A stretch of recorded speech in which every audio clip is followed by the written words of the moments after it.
భరత భూమిపై మాత్రం మహోన్నతమైన నాగరికత నిర్మాణమవుతోంది. ఇక్కడ అన్ని మతాల వారు ఒకే కుటుంబంలో ఉండేవారు. కానీ ఈ పవిత్ర భూమిపై ఆక్రమణదారుల కన్నుపడింది. 16వ శతాబ్దంలో పానిపట్ యుద్ధంలో గెలిచి ఢిల్లీ కోటపై ముఘల్ సుల్తాన్ల జెండా రెపరెపలాడింది. ఆ సమయంలో ఎందరో రాజులు కొనవు పేరుతో కొట్టుమిట్టాడుతున్న తమ రాజ్యాన్ని కాపాడుకోవడంలో నిమగ్నమయ్యారు. అప్పటి నుండి మరో 100 సంవత్సరాల వరకు భరత భూమిపై ముఘల్ సుల్తాన్ల ఆక్రమణను ఏ రాజు అరికట్టలేకపోయాడు.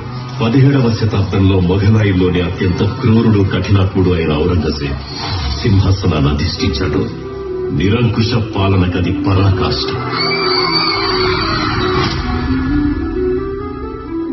ఈ భూమిపై అన్యాయం అధర్మం విజృంభించిన ప్రతిసారి ఈ భూమాతను కాపాడడానికి ఓ మహాపురుషుడు అవతరిస్తాడు.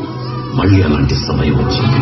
సాక్షాత్తు ఆ భవానీ పరమేశ్వరుల అంశతో మాత జిజావు గర్భాన షహాజీ భోన్స్లే వంశంలో ఉదయించాడు మహానుభావుడు. ఈ నేలను ఔరంగజేబ్ జులుం నుంచి రక్షించడానికి హిందవీ స్వరాజ్య జ్యోతిని వెలిగించి మరాఠా సామ్రాజ్యాన్ని స్థాపించాడు.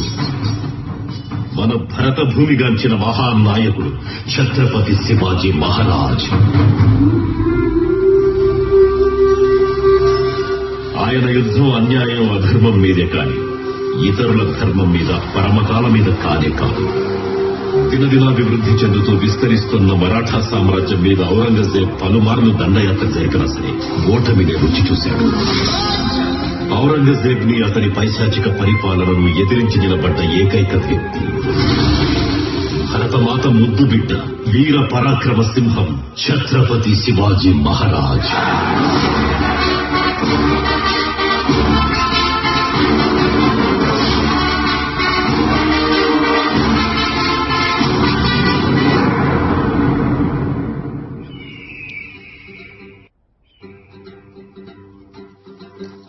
బెంగాల్ నుండి షాహిస్తా ఖాన్ ఎంతో అమూల్యమైన కానుక పంపారు. ఆమెకి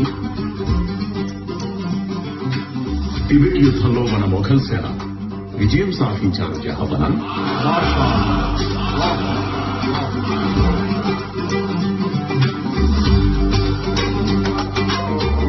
औरंगजेब का इकबाल बुलंद रहे.